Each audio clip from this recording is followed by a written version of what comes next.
За сайн бацхан 48-48 түүх цувралын шинэ дугаар эхлэхэд бэлэн болсон байна. За өнөөдрийн дугаар бол Йорданы хөлбөмбөгийн хөлбөмбөгтэй холбоотой нэгэн сонирхолтой түүхийг ярьж өгөхөөр бэлдсэн байна. За Сэмбэнө пипэкэс явж таны захиалах хүрээлт ирлээ. Та гэртээ байна уу? Би жоохон ороодохоор байна. PP box төлдөжгүй. Захиалсан байгаа авахч завгүй яваад байна уу? PP box таны шинэ 24 хаяг. За Йордан тэр дундаа ойролт орнуудын хөлбөмбөг спорт гэдэг болохоор бол бид нар бас өөр мэдээж ойлголтын мөсдөгдөл мэдээж байдаг бах. За одоо хөлбөмбөг бол мэдээж гол спортуудын нэг шүү дээ. За гэхдээ одоо исламын шашин өөрөө бол бас дотор мэдээж сүний шиа гэж хоёр бол төрөл хуваагддаг. За тэрнээсээ гадна шашин нь дотроо ч гэсэн өөр хэмжээний ингээд ийм дагтуу ширүүн янз бүрийн нөхцлүүд мэдээж бас байдаг л да. Одоо хамгийн хатуу одоо хууль нь гэхүү дүрмэн гэхүү тэр бол одоо шариа лоо гэж байдаг те. Тэр бол байж болох хамгийн хатуу хамгийн хүнд. За бидний чөлөөт ертөнцийн өнцгөөс харахад бол хамгийн одоо байж болохоор хүний эрхийг одоо байж болох олон янзаар зөрчсөн юм нөхцөл байдаг. Гэхдээ тэр бол шариа гэж байгаа. Бүх исламын шинжтэй улсууд бол тийм биш. За тэгээ хөлбөмбөг спорт гэдээ ярихаар бид нэр хөгжил талаас нь бодохоор бас янз бүр мэдээж байдаг тийм ээ. Катар дэлхийн аварга боллоо. Одоо 34 онд Сауди Арабид босгож байна. Сауди Араб Newcastle United-аар дамжуулаад маш их мөнгөийг спортод татчихсэн нь одоо эргэлзээ болж эхэлж байна. PIF гэдэг гольфын юутай өрсөлдөхийн тулд Live Golf гэж одоо том төслийг эхлүүлээд хичнээн тэр бом доллар одоо зарцуулав те. Тэр бол одоо ингээд дампуурхаар болж ах шиг байна. За e-спортын маш олон багуудад Сауди Араб мөнгө зарцуулсан. Бидний нэгт нь одоо 1-2-д Монгол хүмүүс хүртэл одоо тоглож байгаа илүү арын албанд ажиллаж байгаа ч гэлээ юм сонсч байсан би бас e-спорт сайн мэдгүй байна. Гэх мэт те. За Катар бол одоо ингээд спорт washing гэж яриад байгаа шүү дээ. Сауди Арабын хоёрыг одоо спортоор дамжуулж өөрсдийнхөө асуудал юмнуудыг одоо цэвэрлэх угаах те. Иймэрхүү зүйлүүд бол яваад байгаа Сауди Арабын хоёр дээр. За тэгээд тэрнээсээ гадна бол сайн хэлсэн одоо Йордан гэдэг ч юм уу ойр орчны Кувейт, Бахрейн, Араби Эмират ингээд ойрох орнуудын Иран, Ирак те ингээд явангууд би энийг яагаад ярьж гинэ вэ гэхээр Йорданы стори дээр юу сонгох вэ гэдэг бас их сонирхолтой асуулт байсан л да. Тэгээ сонгосон сэдвүүн юу вэ гэхээр Йорданы эмэгтэйчүүдийн хөлбөмбөгтэй холбоотой нэг сториг бол сонгосон байгаа. Бид нар 48-48 түүх цувралаар бол хүмүүсийн аль болох мэдэхгүй сонирхолтой хөлбөмбөгийн түүхүүдийг ярина гэж бол зорж бэлдэж эхэлсэн. За тэрнтэй ч одоо холбоотойгоор Йорданы хөлбөмбөгтэй холбоотой юм нэг сонирхолтой сториг бол бэлдсэн. За тэгээ мэдээж 48-48 түүх цувралын зураг бичлэгийн маань ерөнхий бэлтгэгчээр Coca-Cola. За Coca-Cola болон Freshpack, Pickpack-ийн хамт олон ажиллаж байна. За тэгээ та бүхэн маань iCoke app дээр Coca-Cola-гийн шинэ шошготой No Sugar болон энгийн Coca-Cola-гийн шошготой хувилбаруудаа худалдаж аваад за доор нь байгаа энэхүү QR кодыг харагдж байна уу? Энэ тэ QR кодыг уншуулад iCoke app дээр урамшуулалт шагналтай тэмцээнд оролцоогоорой. За тэгээ Freshpack Pickpack-ийн хамт олноор бас үйлчлүүлээрээ Pickpack-ийн хувьд бол одоо Улаанбаатарын хотын альч булан тохойроо 8900 төгрөгөөр одоо хамгийн хямдаар хамгийн найдвартайгаар хүргэлтээ хийх боломжтой мэдээж. За тэгээ Freshpack-аас бол сонирхолтой зүйл нь одоо хид хідэн одоо хүнсний зах маркетуудаас хүртэл хүргэлтүүд хийдэг болсон байгаа. Дэлхийн аваргын үеэр шүнжэнгөө тоглолт өглөөжөнгөө тоглолт үзчихэд дэлгүүр явж амжихааргүй зүйлүүд мэдээж зөндөө таарж байгаа тэгвэл хүнсний хүргэлтээ Freshpack-аар хийх боломжтой шүү.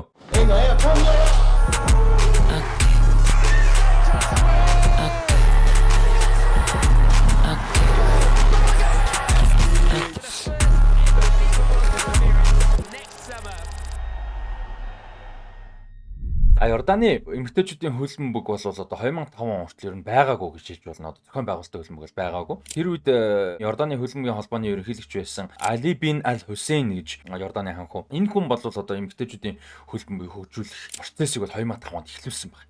Энэ бол одоо ойролт орнуудын орнууд донд за исламын шашинтай орнууд донд бол бүх исламын шашинтай биш л дээ. Одоо жишээ нь Хойд Африк, Төв Африк, Өмнөд Африкийн Саб-Сахарын Сахараас урагшаага Африкийн тэгээд Азийн исламын шашинтай хөлбөмбөг одоо маш хөгжсөн орнууд бол мэдээж дөндөө байдаг шүү дээ. Тэгэхээр энэ бас шашны асуудал мэдээж зүгээр ойролт орнууд донд бол энэ бас өөр нэг асуудал байсан. За нэмэгдээ хөлбөмбөг гэдэг юм бол бас арай жоохон өөр асуудал болдог. Тэгээд Йорданы хөлбөмбөгийн холбооны ерөнхийлөгч Али бин Аль Хусейн бол тэр үед одоо эмэгтэйчүүдийн хөлбөмбөгийг хөгжүүлэх процессыг эхлүүлээд за тэгээд энэ одоо эмэгтэй тоглогчдыг бол одоо нийгэм дундаасаа хүмүүс дундаасаа бол одоо скаут хийж эхэлсэн байна. За тэгээд скаут хийхэд бол маш олон шалгууруудтай тулгарсан. Ягаад гэвэл нийгмийн шашны за шашинтай тодорхой хэмжээний холбоотой шашнаасаа гадна ч гэсэн ерөн зүгээр нийгмийн нөхцөл байдал юм нь бол эмэгтэй хүмүүсийг спортоор хичээллэх, өөрсдийн гэсэн карьер хөөх ч юм уу те. Ялангуяа спорт урлагаар карьер хөөх энэ боломж бол нэлээд хаагдмал, боогдмал ийм болов байсан. За тийм учраас тоглогчид олох нь хүртэл одоо ийм хэдийгээр их мэдлэлтэй нөлөөтэй хүн эхлүүлж байгаа ч гэсэн олох нь бол бас тийм амар бол байгаагүй. Тэгээд энэ програмыг эхлүүлсэн ихэнх үед бол одоо маш зүүн тоглогчтой байсан. Ердөө 25 тоглогчтой байсан. Тэгээд энэ 25 тоглогч нь маш өөр насны тоглогчтой байсан учраас олон улсад одоо төлөөлөгч юм уу ингээд жижиг сажиг нөхөрсөг тоглолт хийх албаны ингээд янз бүрийн тэмцээн юмд оролцоод авна шүү дээ. Тэгэхэд одоо 19 хүртэлх 23 хүртэлх үндсэн гэсэн багуудаа энэ 20 хэдхэн тоглогч хуваагдаад тоглолдог байсан. Ерөөсөө бүгд нийлээд 25 тоглогчтой байсан гэсэн үг байхгүй эмэгтэйчүүд үлэмгэн тий. Тэгээд дотоодын лигийн ямар нэг дэд бүтэц центр бол байгаагүй. Гэхдээ 2005 оны 9 сарын 18-нд одоо Йорданы эмэгтэйчүүдийн шгшээ баг одоо түүхэндээ анхныхаа олон улсын тоглолтыг хийхдээ бол одоо ойрхон хөршүүд болох Бахрейнтай тоглосон. Тэгээд 6-1 ярцаадаа болгож авсан. За энэ нь бол одоо маш том шок болсон Орт орнуудын хувьд. За тэгээд Йорданы хөлбөмбөгийн хувьд ч гэсэн маш том амжилтын эхлэл болж байна гэж бол үзсэн. За тэгээд тэр оны төгсгөлд бол одоо талбай дээр Баруун Азийн хөлбөмбөгийн холбооны эмэгтэйчүүдийн аврах шалралт тэмцээний зохион байгуулсан эрхийг бол авсан байсан. За тэгээд тэр тэмцээндээ бол одоо хөрвүүлсэн.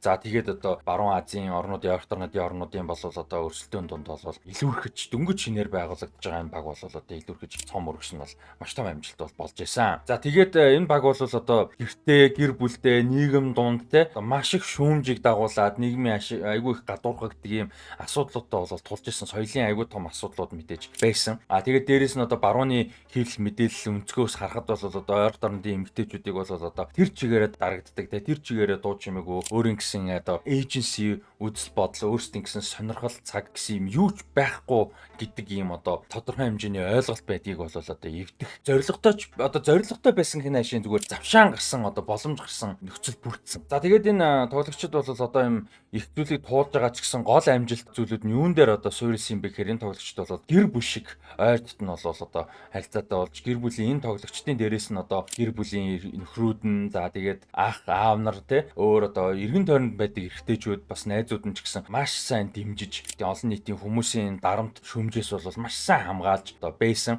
Тэгээд дээрээс нь ойр орчныхын эмэгтэйчүүд бол одоо логистикуудын шийдэж тусалж бол байсан байгаа. За тэгэл энэ бүрэлдэхүүн дундаа одоо юу гэдгийг жил яваад ирэх тусам илүү ахмад тоглогч нь илүү одоо тийнейжер те өсвөр насны тоглогчид дүү нартай одоо сайн тусламж болж исэн дээ. Энд айгу цөөхүлээ учраас нэг хүн болгоных нь нэг тоглогч болгоных нь оролцоо туслалцаа. Тэгээ гэр бүлийнхэн тусламж ойр орчныхын хүмүүсийн тусламж бол маш чухал бол байсан байгаа. Тэгээд им нэлээд тусгаарлагдсан юм бүрэл камп бол айгу сайн хийдэг байсан. Тэр нь бол нэлээд том дэмжлэг болж исэн байлээ. За тэгээд зохион байгуулалт дэд бүтц талаасаа бол маш том алхамыг бол 2016 онд Йорданы хөлбөмбөг хийсэн. Тэрний юу гэхээр 17 хүртэлх насныхны эмэгтэйчүүдийн дэлхийн аврах шалралт тэмцээнийг 2016 онд талбайдаа зохион байгуулсан. За энэ тэмцээнийг амжилттай зохион байгуулсан нь өөрөө бол эмэгтэйчүүдийн хөлбөмбөгт Йорданы эмэгтэйчүүдийн хөлбөмбөгт бол маш том ахиц бол болж исэн. За тэгээд тэрний араас бол одоо түүхэндээ анхудаага Азийн хөлбөмбөгийн холбооны эмэгтэйчүүдийн авраг тэмцээнийг бол 2018 онд талбай дээр зохион байгуулсан. За энэ нь бол одоо Баруун Азийн анхны улс болсон эмэгтэйчүүдийн Азийн аврагыг зохион байгуулсан. Азийн аврагын хувьд бол бас нэг том давуу тал нь юу байсан бэ гэхээр нэгдүгээр том тэмцээн твийн хэмжээний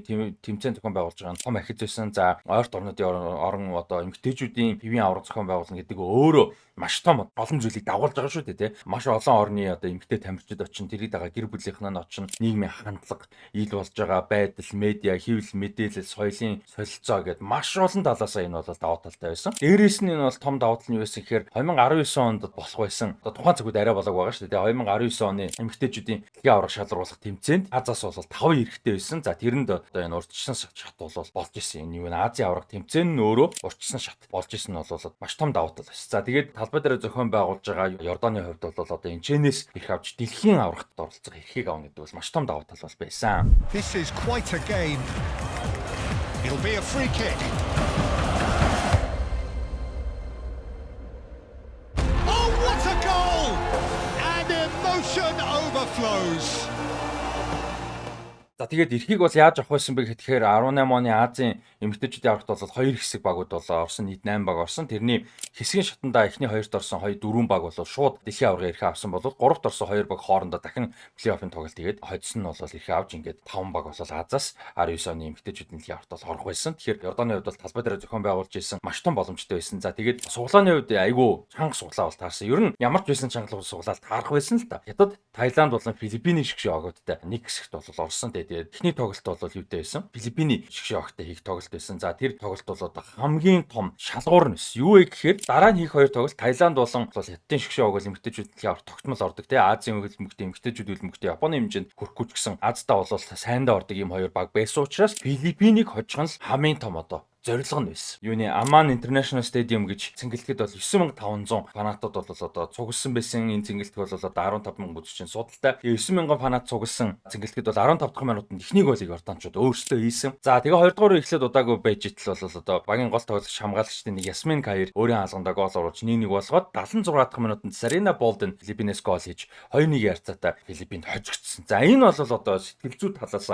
нууралт боллоо. Болсон Йорданы хувьд фанатуудын хувьд ч гэсэн тэгээ үргэлжлүүлээд одоо Йорданы дараагийн тоглолтуудад фанатууд ч одоо маш бага цугласан. Тэгээд Таиландд 6-1, Хятадд 8-1 харьцаатай хожигдож. Тэр хоёроос бол угаасаа л дутуу байсан л та тий. Гэхдээ ингэж хожигдохоор байгаагүй ч гэсэн маш одоо том уналтанд орсон учраас хожигдож харамсалтайгаар 11 голын зөрүүтэй мултарсан байгаа. За тэгээ 3-т орсон Филиппин нөгөө хоёроо мэдээж бараагүй. Тэгээд 3-т орсон Филиппин нөгөө хэсгийн 3-т орсон Өмнөд Солонгостой тоглоод Өмнөд Солонгос 5-1-ээр хожигдож болов Өмнөд Солонгос 19 оны эмэгтэйчүүдийн дэлхийн аваргад бол эрхээ авч ирсэн байна. За гэхдээ магадгүй ичгүүртэй гэж хийж болох талбай дээр зохион байгуулсан тэмцээнд ингэж хожигдлыг бол цэн зогсоол гэж бол хүлээж аваагүй.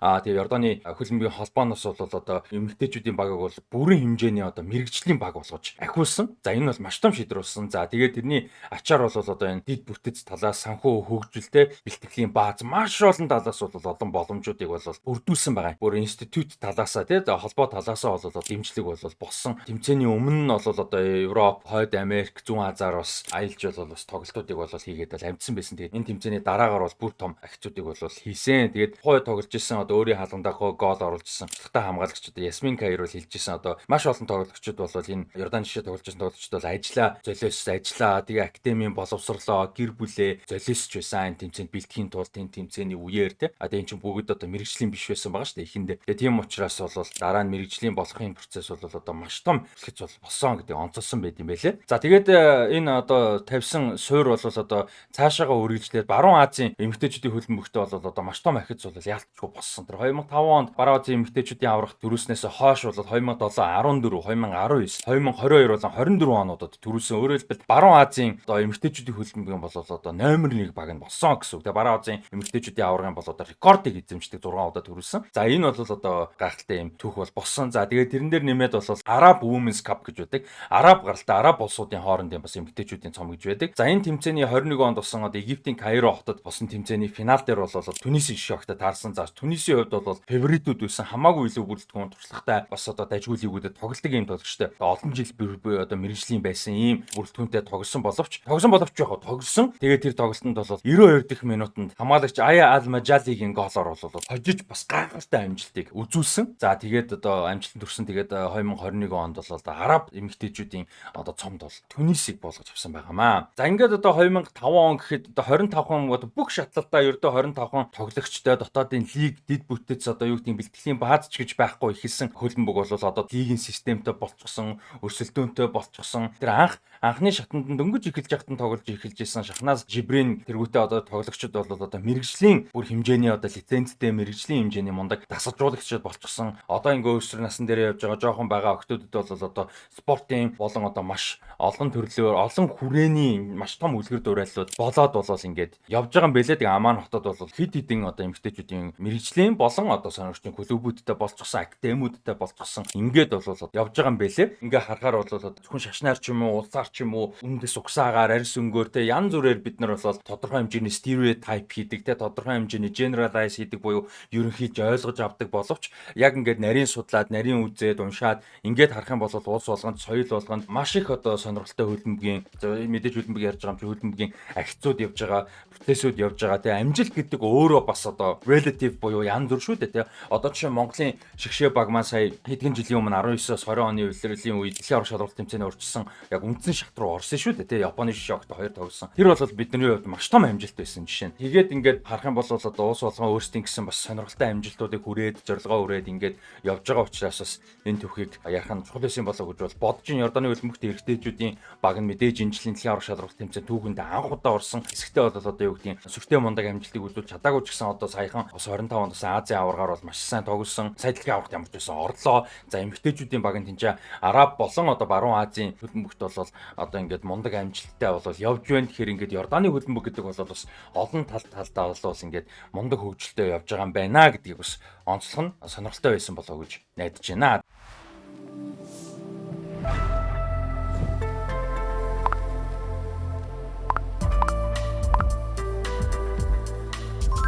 $60,000-аас дээш хүргэлт үнэгүй 100 болон 200,000-аас дээш худалдаа авалтанд бэлэгтэй. Freshback.